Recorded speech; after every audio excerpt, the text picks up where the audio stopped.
Olá, meu nome é Daniela Mendes, sou terapeuta e psicopedagoga. Seja bem-vindo a esse espaço. Peço para que se inscreva, dê like e compartilhe o vídeo. Todo comunicador consegue ter uma comunicação efetiva com as pessoas? Espera aí que daqui a pouco a gente conversa sobre isso.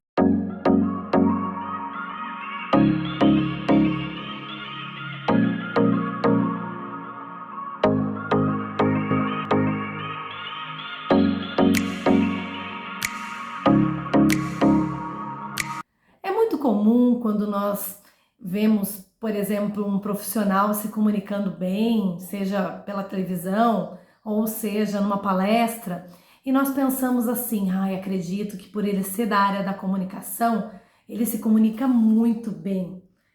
Será que isso acontece de verdade? Eu vou compartilhar um pouco da minha história de vida. Muitos sabem que eu sou jornalista, trabalhei muitos anos como repórter e apresentadora de TV antes de me dedicar à área da educação. E quando eu trabalhava na TV, eu me lembro que diversas vezes eu me questionei, porque eu fazia um trabalho que eu considerava interessante, que eu conseguia me comunicar, eu tinha técnica, mas na minha vida pessoal muitas vezes era um caos essa parte de comunicação. E hoje eu vejo que é tanto da minha parte quanto da parte do outro. Eu tive um episódio uma vez que eu fiquei indignada com o que aconteceu e me cobrei também. Falei, o que será que eu errei, né?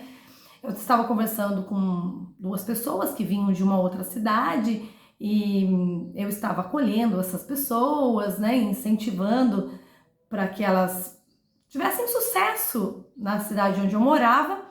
E eu coloquei uma posição assim: olha, se você não conseguir emprego nesta cidade, tem também a possibilidade de trabalhar nas cidades vizinhas. Eu conheço várias pessoas que começaram assim. E essa pessoa mais jovem trabalhava numa outra cidade e queria ter uma perspectiva de vida melhor, trabalhar numa cidade grande, enfim. Daí passou, essa pessoa mandou currículo, tudo, e depois de um tempo eu fiquei sabendo que ambas ficaram muito chateadas comigo porque perceberam que eu não queria que elas viessem para a cidade em que eu morava. Eu fiquei pensando, como assim?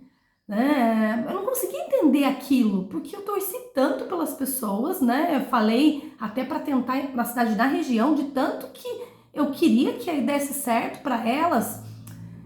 Enfim, essa pessoa veio, conseguiu um emprego numa cidade da região, mesmo chateada comigo e falando mal de que eu não queria que ela ficasse na cidade como se eu fosse dona de alguma coisa, principalmente de uma cidade.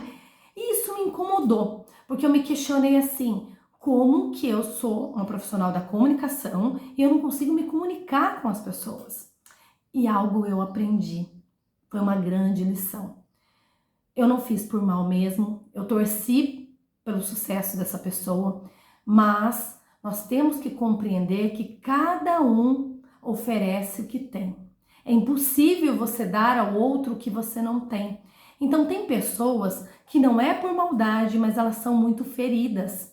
Elas têm uma história muito difícil, inclusive traumas, e ela não consegue ver algo positivo na intenção de outra pessoa. Ela sempre vê o negativo. Então, por mais que a gente busque uma comunicação efetiva, vai acontecer problema de comunicação, porque depende do que o outro entende. Então, nesse caso, olha a profundidade. Ela aconteceu exatamente aquilo que eu falei. Ela conseguiu numa cidade próxima, depois ela foi para a cidade maior, onde eu morava.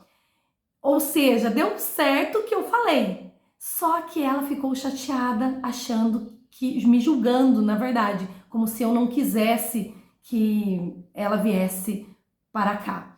Enfim, nós temos que compreender isso. Vão ter muitas situações de pessoas não te aceitarem, pessoas se sentirem incomodadas, e daí você se pergunta: ai, mas eu tive tanta boa intenção ao fazer isso e a pessoa me tratou dessa forma.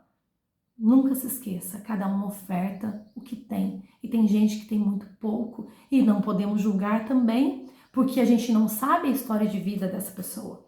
Às vezes ela sofreu demais, então ela fica armada o tempo todo. Ela fica sempre vendo, a fulano não tem intenção, tá aqui tentando contra mim. E mesmo nós, quantas vezes a gente tem que se perguntar, eu já tive situação, isso está acontecendo de verdade, porque tem pessoas que arquitetam contra nós, ou eu tô querendo ver isso? Eu que estou imaginando. Então é muito importante a gente refletir sobre a nossa vida, se for preciso pedir ajuda, porque os traumas nos fazem ficar cegos e temos que tomar muito cuidado com isso, porque a cegueira pode nos matar, nós podemos viver uma vida horrível por conta dessa cegueira. Então é algo para a gente pensar, sim, e tentar melhorar a cada dia. Beijos, até!